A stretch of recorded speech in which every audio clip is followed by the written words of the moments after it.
Bismillahirrahmanirrahim. Alhamdulillahi rabbil alamin. Allahumma salli wa sallim ala sayyidina Muhammadin miftahi babi rahmatillah adada ma fi ilmillah.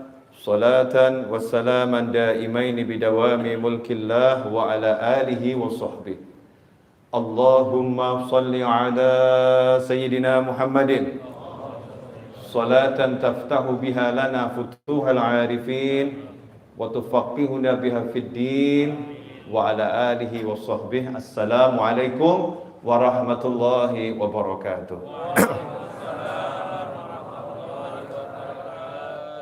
Alhamdulillah, lagi-lagi Allah memberikan kita karunia untuk membersihkan dosa-dosa kita, mengangkat derajat kita, meningkatkan kedudukan kita dengan kita didudukkan di rumahnya, di majelisnya bersama dengan hamba-hambanya. Alhamdulillah.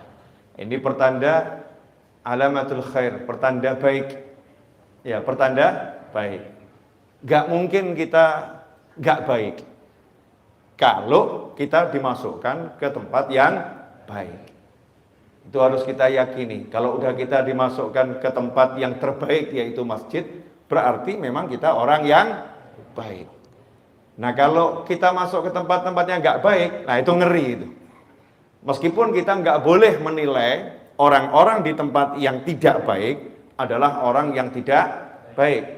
Tetapi untuk diri kita sendiri, kalau kita masuk ke tempat-tempat yang tidak baik, kita harus waspada.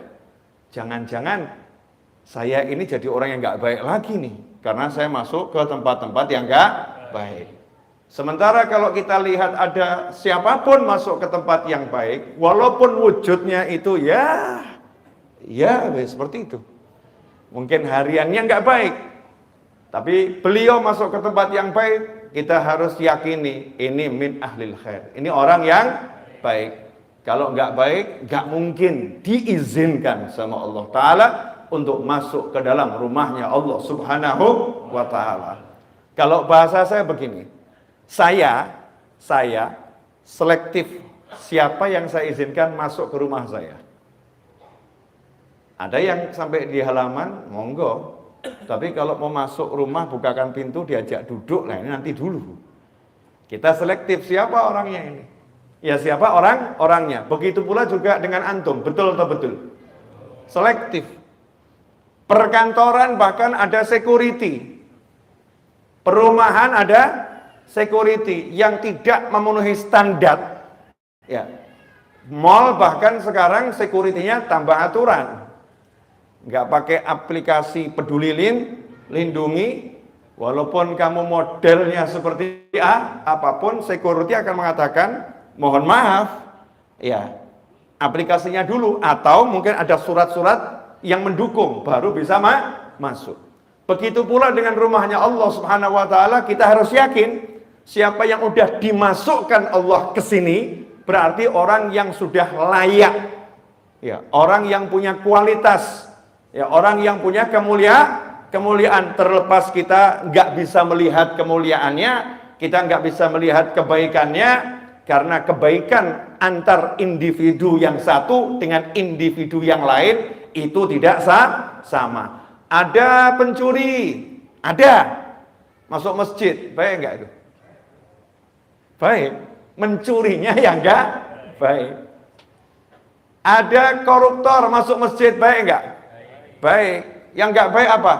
Mencurinya. Cuman namanya buat korupsi kan agak keren, korupsi ya. Ya, sama-sama maling kan beda level. Beda level, sehingga namanya juga berubah. Ya, seperti itu. Ada orang ahli melihat yang haram masuk masjid, baik enggak? Baik. Melihatnya yang haram yang enggak baik.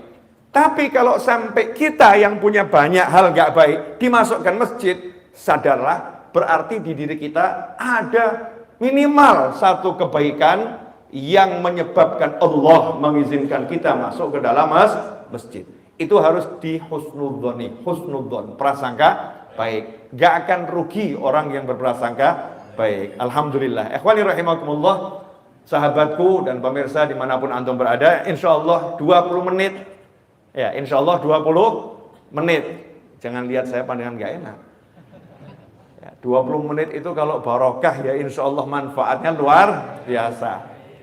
Buat yang ahli kuota, ngucapnya Alhamdulillah nih. Alhamdulillah.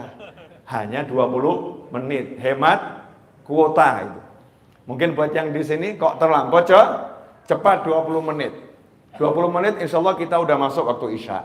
Ya insya Allah masuk waktu Isya.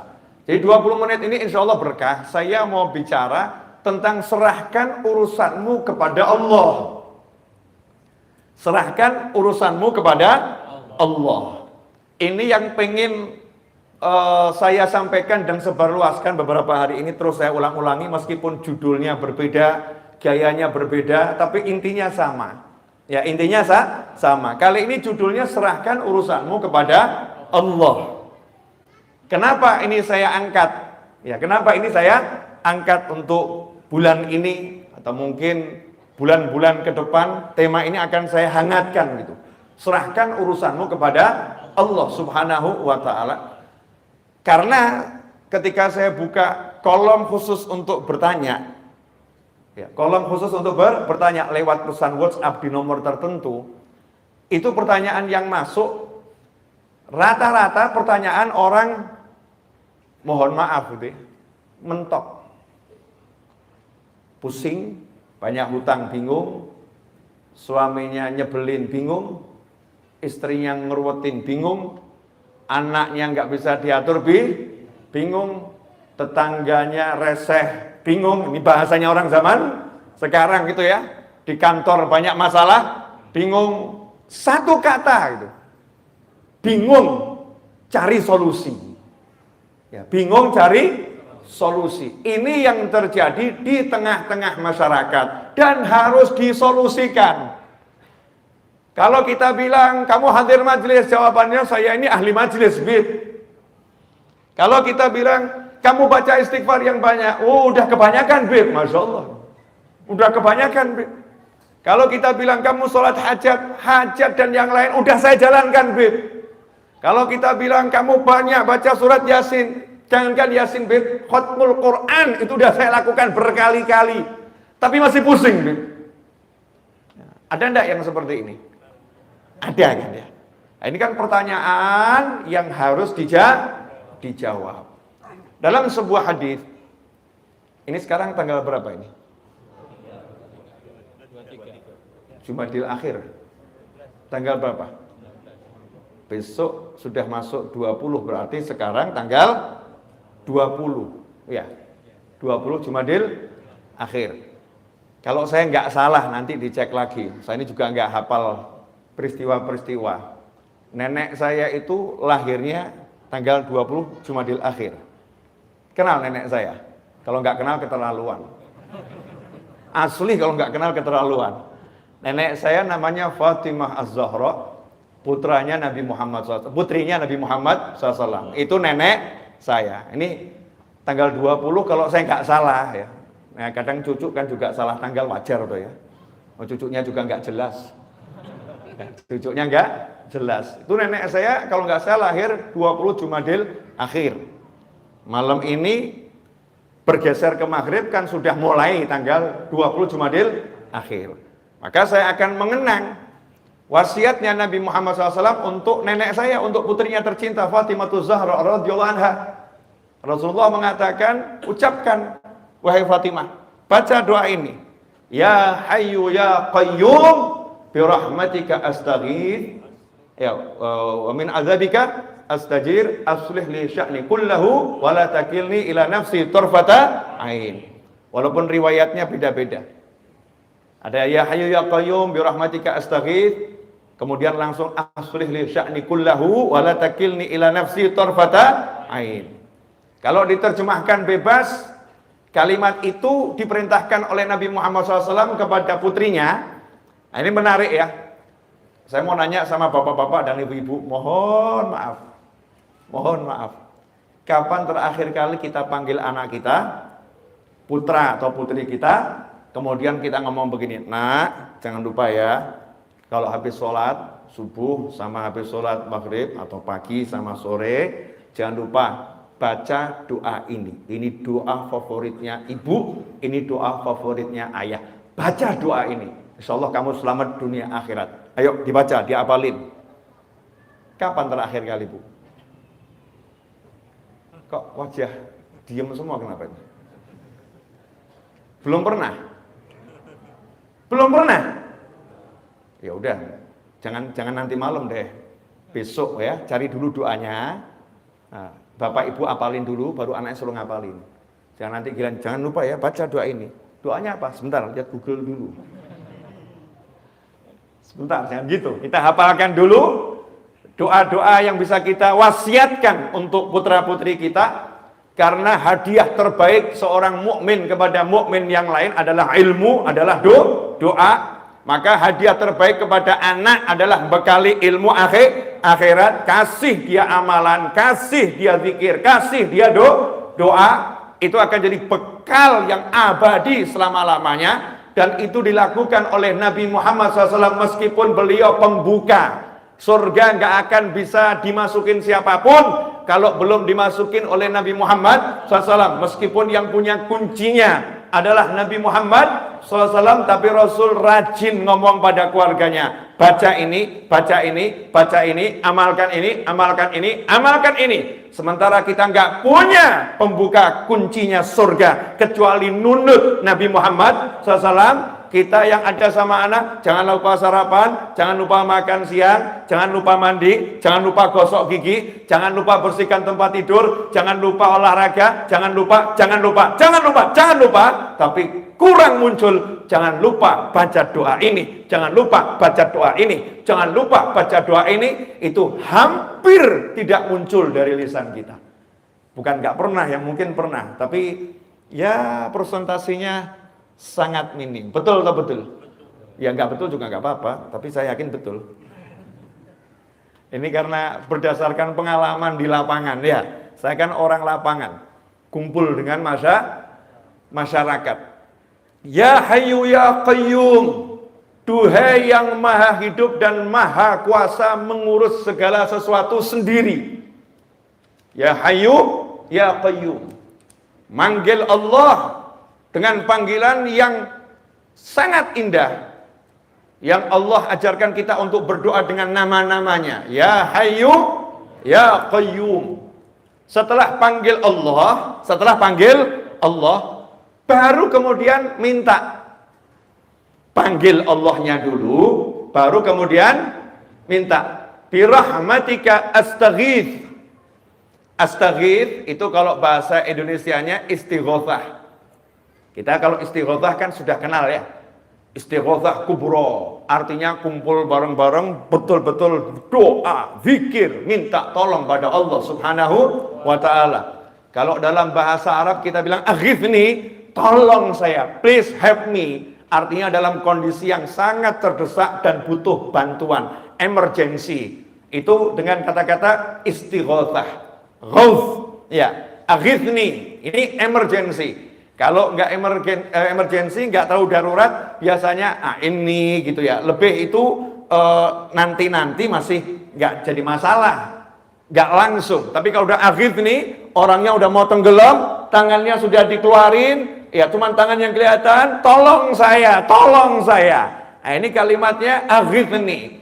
Rasul mengajarkan, ya Hayyu ya Qayyum birahmatika astaghith. Duhai Allah yang maha hidup dan maha kuasa mengurus segalanya sendiri, aku minta tolong kepadamu membawa kasih sayangmu. Jadi demi kasih sayangmu ya Allah, demi engkau maha pengasih, engkau maha penyayang, engkau rahmatmu mendahului amarahmu, rahmatmu meredam amarahmu. Demi semua itu ya Allah, tolong saya. Jangan lihat diri saya banyak dosa, jangan lihat diri saya nggak layak. Memang saya nggak layak. Saya banyak dosa, memang saya banyak dosa. Tapi ini saya minta tolong dengan engkau kedepankan kasih sayangmu ya Rabb. Tunjukkan kasih sayangmu, tolong saya. Birahmatika astaghith. Nah kemudian, wala takilni ila nafsi tarfata ain. Sedetik pun jangan biarkan aku ngurus diriku sendiri. Jangan serahkan urusan itu untuk kuurus sendiri sedetik pun. Jadi minta setiap saat urusannya diurus sama Allah Subhanahu wa ta'ala. Jangan biarkan sedetik pun aku ngurus sendiri. Engkau yang ngurus ya Rabb, engkau yang bereskan ya Allah. Nah, insya Allah 7 menit kita akan bahas ini, karena saya sudah bicara 15 menit. Gak terasa 15 menit. Terlampau cepat ya, ternyata 15 menit. Terasa enggak 15 menit? Enggak, ya inilah wali-wali itu Masya Allah. Ya jelas loh, diajak ngomong begini, ya 15 menit tidak terasa. Biasanya yang nggak terasa kan yang nonton drama-drama itu. Oh kok udah habis gitu kan. Alhamdulillah kalau antum udah bisa memenangkan persaingan. Pengajian kok rasanya 15 menit tidak terasa. Lanjut dikit lagi, boleh? Ya. Ini intinya ilmu di sini. Intinya ilmu yang mau saya sampaikan. Tapi tolong kita ngobrol santai ya, dijawab sejujur-jujurnya. Benda yang paling berat di sini yang kelihatan mata mimbar ini kelihatannya berat sekali ya, kelihatannya aja. Belum tentu berat juga kan ya. Kadang-kadang kita kan tertipu sama penampakan ya. Kelihatannya berat, tapi memang ini dari kayu berat. Kalau ada bocah anak saya ya, umurnya 8 tahun atau anak antum umurnya 7 tahun. Kemudian kita perintahkan sang anak, tolong nih mimbarnya kamu angkat nak. Mimbarnya kamu angkat nak. Tolong mimbarnya diangkat. Anak tadi kan sadar diri ya. Ayah, saya nggak kuat ngangkat mimbar itu. Ayah kan sayang sama saya. Tolong ayah, demi sayangku, demi sayangmu padaku, demi sayangmu padaku, jangan biarkan aku ngangkat mimbar ini sendirian. Jangan pasrahkan ini padaku ya ayah, wahai ayah. Tolong ayah panggilkan itu mas-mas yang membantu di rumah sini, 5 orang, biar mereka yang ngangkat. Aku saja yang melihat, mereka yang ngangkat. Boleh nggak anak ibu, anak bapak ngomong begitu? Boleh kan? Kenapa boleh ngomong seperti itu? Karena percaya ayahnya sayang. Karena percaya ayahnya sayang. Yang pertama itu. Yang kedua, percaya ayahnya punya wewenang untuk memerintahkan karyawan-karyawan yang bekerja dengan ayahnya di rumah itu. Betul atau betul? Sehingga ketika anak percaya ayahnya punya kuasa terhadap karyawan untuk memerintahkan karyawan, anak yang pandai cukup minta tolong pada ayahnya, please ayah, pakai karyawanmu untuk membantu aku melaksanakan perintahmu, membereskan apa yang engkau bebankan kepadaku. Betul atau betul? Maka ayah tadi begitu disinggung, ayah kan sayang sama aku. Jawabannya, of course, tentu. Yang paling sayang sama kamu ya aku, bapakmu, bukan bapaknya orang lain. Maka ayahnya ngomong, nih kan kutunjukkan sayangku padamu. Fulan. Panggil bukan cuma 5 orang, 10 orang. Angkat ini. Pindahkan ke sana. Dengan bangga, sang ayah menunjukkan pada anak. Betul atau betul? Oke, hidup itu sesimpel itu. Hidup itu sesimpel itu. Cuman nih ada yang namanya divisi anti doa yang dibuat oleh setan. Jadi setan tuh punya divisi khusus namanya divisi anti doa. Ini setan tuh kan ada ya, divisi rumah tangga ada sendiri. Ya, divisi mabuk ada sendiri. Divisi zina ada sendiri. Tapi setan punya divisi anti doa. Yang memasukkan ke kepala umat Nabi Muhammad SAW agar tidak berdoa, atau kalau berdoa jangan sampai mempercayai doa. Oke, saya mau nanya nih sekarang. Ini kok wajahnya tegang semua kenapa? Senyum dikit kali gitu ya. Saya mau nanya, tolong dijawab jujur. Yang punya hutang angkat tangan. Ya, ayo ngangkat tangan, jangan malu lah. Punya hutang siapa tahu nanti kalau angkat tangan temannya lihat, oh ternyata dia punya hutang, dibayarin kan lumayan. Ya, ngapain malu ya? Punya hutang, iya masing-masing kan punya hutang. Itu kalau yang tinggal di perumahan, itu kan bayarnya PDAM belakangan toh ya. pakai duluan, bayar belakangan. Betul tuh, betul tuh. Iya seperti itu. Di negara PDAM kita pakai dulu, bayarnya belakangan. Listrik yang nggak pakai token, listrik yang nggak pakai token, pakai dulu, bayarnya belakangan. Berarti hutang atau nggak hutang itu? Hutang. Beli mobil ngangsur, tuh hutang nggak tuh? Hutang, pakai dulu, bayarnya belakangan. Jadi ya saya yakin nih 99,99999% punya hutang. Di antara orang yang berhutang, ada yang pusing. Pertanyaan saya, banyak atau ada? Nah, ini pelaku mulai ngaku. Banyak yang pusing. Pusing kenapa? Mau bayar hutang, nggak punya sesuatu yang digunakan untuk bayar hutang. Betul? Oke. Saat itu seharusnya kita akan cari solusi. Betul? Solusi agar hutang saya bisa terlunaskan. Benar? Nah, biasanya yang dipikir apa? Duit. Nah, kalau duit mulai lihat kalungnya istri masih ada enggak ya? Ini kalung nyonya bisa dijual. Ternyata udah enggak ada yang bisa dijual. Mulai lihat temennya, siapa yang bisa dihutangin? Ternyata masih punya hutang sama semua temennya, belum ada yang dibayar. Mentok, sumber penghasilan zero. Sementara hutangnya banyak. Pusing atau enggak pusing? Pusing. Ini wajar nih manusia, pusing. Karena pola berpikirnya memang salah. Pola berpikirnya salah, jadinya pusing. Kata mentok itu nggak ada. Untuk mukmin itu nggak ada judul mentok, nggak ada. Jalan buntu nggak ada. Mentok itu hanya satu, akhirat. Itu mentok.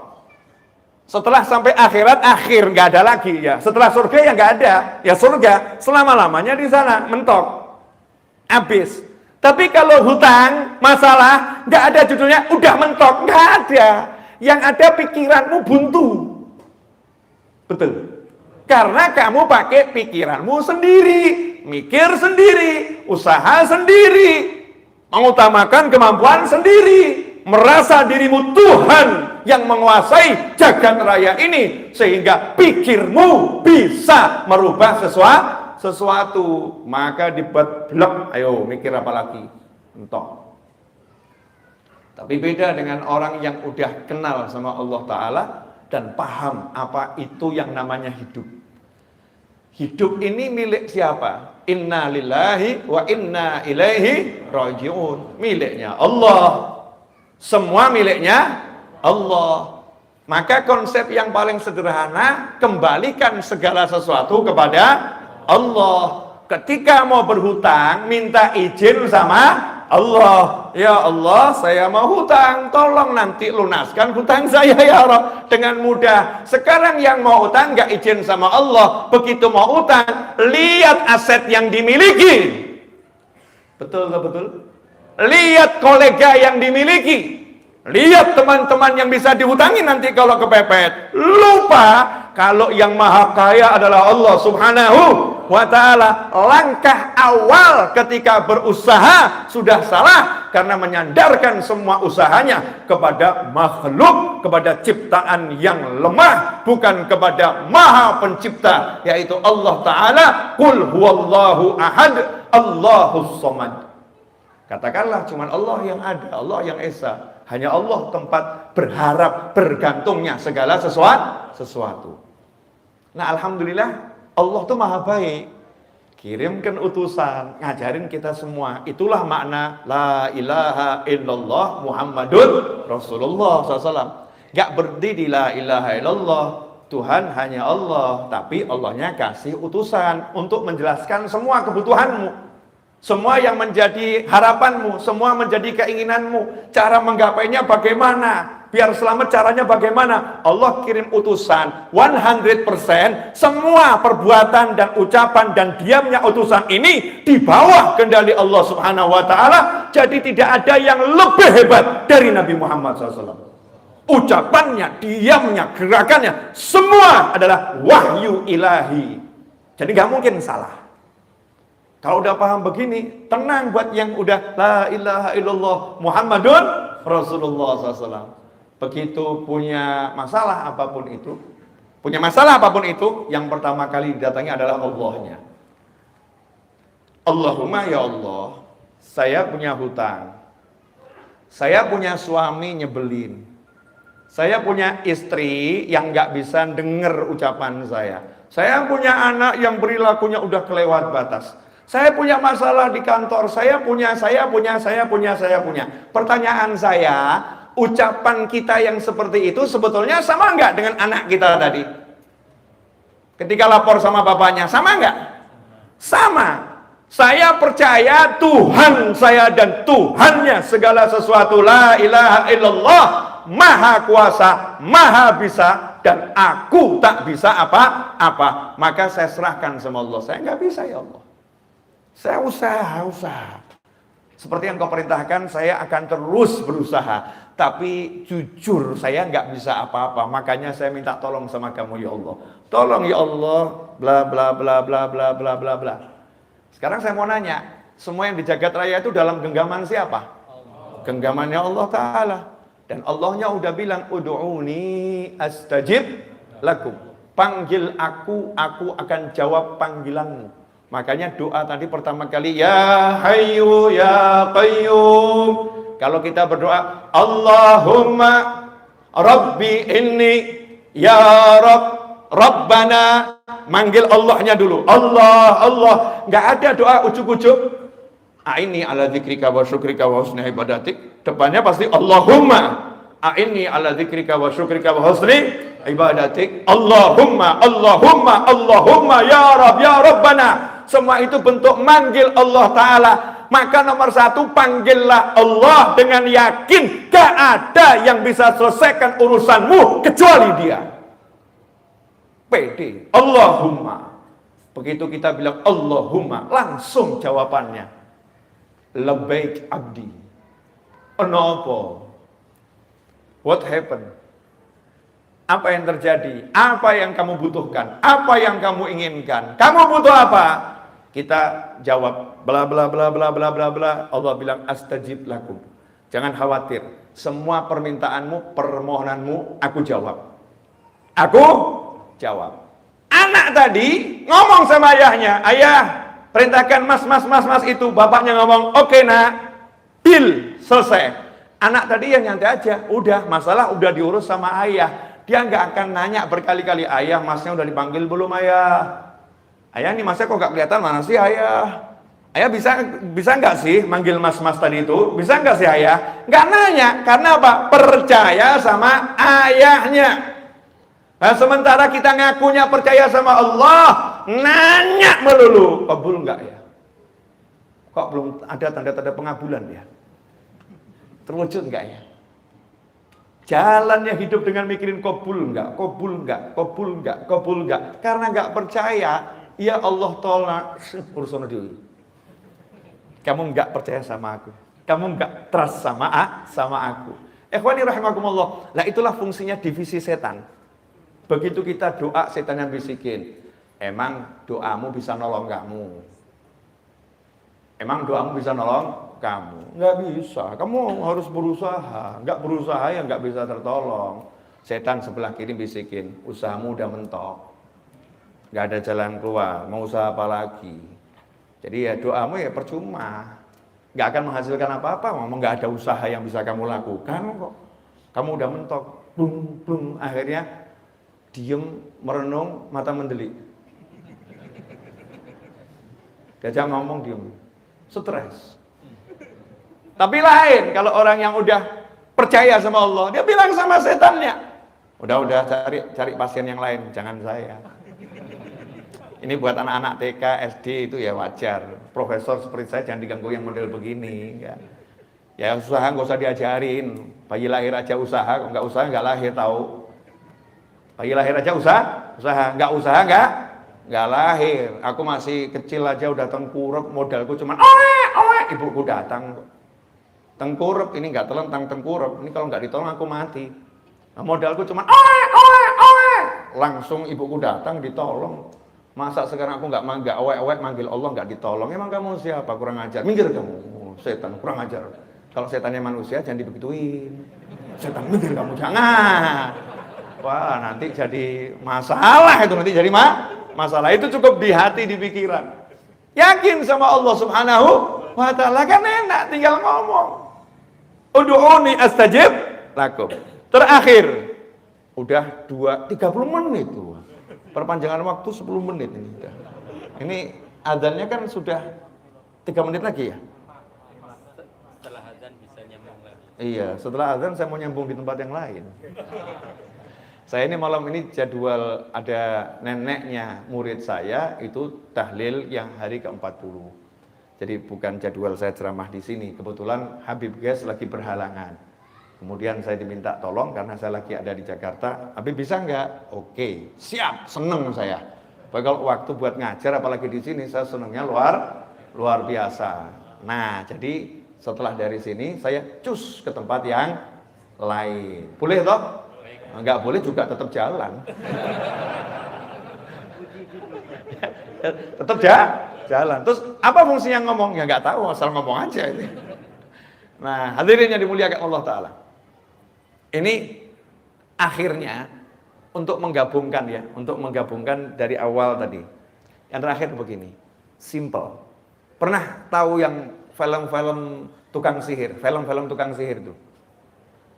Judulnya macam-macam ya. Saya masih cari itu selain Harry Potter, ya. Hanya Harry Potter saja itu yang pakai kakek sihir. Betul ya? Itu mungkin yang buat juga merasa ada diskriminatif di kelompok tukang sihir. Ya, kaum lelaki merasa diremehkan gitu ya. Masa lelaki kalah sihirnya sama perempuan? Mungkin loh ya, muncul Harry Potter. Karena dari dulu tuh ya nggak ada judulnya kakek sihir. Yang ada selalu nenek sihir. Betul nggak? Jadi ibu-ibu sebagai wanita harusnya protes itu. Kenapa sekarang ada kakek sihir? Sampai sihir aja laki-laki mau ngerebut. Itu wilayah kami. Masya Allah. Nenek sihir. Di Al-Quran juga nafasa wanita-wanita yang meniupkan buhul-buhul. Ada ikatan-ikatan sihir. Ditiup-tiup sama perempuan yang ahli sihir. Nenek-nenek sihir. Nah kalau kita ambil dah sekarang ini entah itu kakek, entah nenek, pokoknya penyihir. Penyihir itu kekuatannya di mana? Ya kan saya pakai penyihir karena Anda kan penggemar Harry Potter. Pernah lihat kan ya film Harry Potter. Di mana kekuatannya? Ucapan. Tongkat, kemudian diputer-puter. Ya, baca.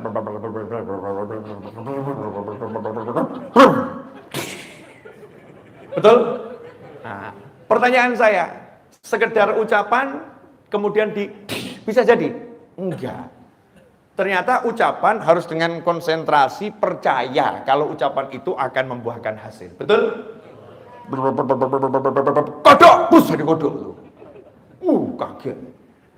Jadi percaya pada ucapan. Ucapannya ada, percayanya ada. Ucapannya, mantranya ada, yakinnya ada. Maka jadi. Betul begitu? Ya itu penyihir. Masa muslim pakai ilmunya tukang sihir? Kan enggak. Nabi Muhammad SAW mengingatkan ilmunya anbiya wal mursalin, aulia wal solin, semuanya dari zaman Nabi Adam sampai kapanpun. Kekuatannya itu kalau penyihir ada mantra, kita merapal doa. Kekuatannya adalah di kalimat-kalimat doa. Kalimat-kalimat doa. Makanya muncul sabda Nabi Muhammad SAW, ad-doa silahul mu'min. Doa itu senjatanya mukmin. Sementara sekarang mukmin udah diajarkan meninggalkan doa. Kalau mukmin udah meninggalkan doa, maka kekuatannya mukmin akan runtuh.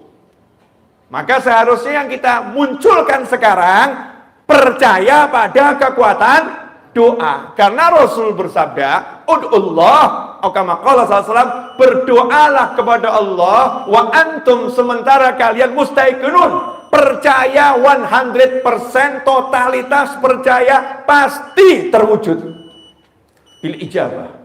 pasti diwujudkan sama Allah Subhanahu wa taala. Percaya doanya kabul, itu syarat orang yang berdoa. Nah, kalau udah doa pesimis, kabul enggak ya? Kabul enggak ya? Seperti penyihir yang belajar nyihir, mantranya hafal tapi enggak jadi-jadi ya. Kenapa? Kurang percaya saja. Kamu kasih percaya sedikit, jadi percaya. Nah, kalau kita mau hasil semua yang kita minta sama Allah Ta'ala, Allah cuma minta kita satu. Trust me, percayai aku.